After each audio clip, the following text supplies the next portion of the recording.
یہاں والد کا وصال ہوا، آپ نے کہا بھائی حصہ فوراً تقسیم کرنا ہے، اس میں تاخیر نہیں کرنی، مگر بھائی آپس میں یہ ڈیسائیڈ کرتے ہیں کہ بھائی جوائنٹ کاروبار ہے، ایک ساتھ ہم بزنس کرتے ہیں، تو اگر اس طرح ہم فوراً کریں گے تو ہو سکتا ہے کہ ہمارا کاروبار بالکل تتر بتر ہو جائے. تو ایسی صورت میں کس طرح حصہ تقسیم کیا جائے کہ وہ بزنس بھی متاثر نہ ہو، محبت بھی برقرار رہے، ساتھ کام جو کرنا چاہتے ہیں، تو کس طرح انڈرسٹینڈنگ کیسے ہو سکتی ہے؟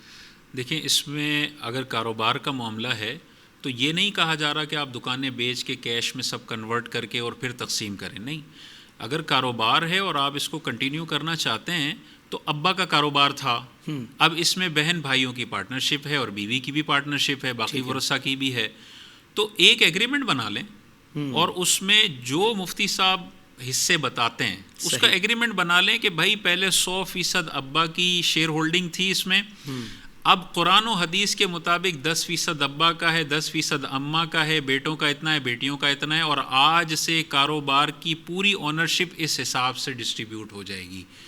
ملکیت ٹرانسفر کرتے ہیں کاروبار کی اسی ریشو کے حساب سے، اور اس کا منافع بھی اسی حساب سے تقسیم ہوتا رہے. کاروبار کو لکویڈیٹ کرنے کا کوئی بھی نہیں کہہ رہا، ٹھیک ہے نا.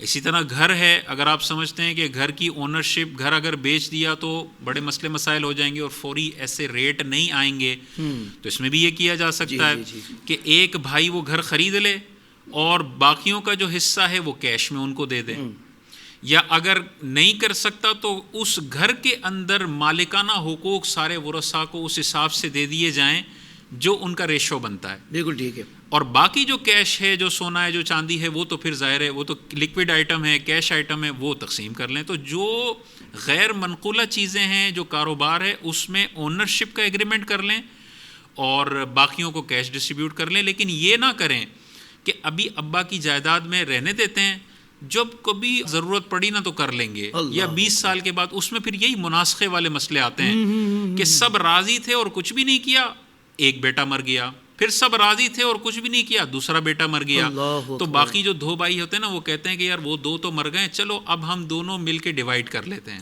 بھائی وہ جو 2 مر گئے ان کے ورثاء کو بھی تو جائے گا.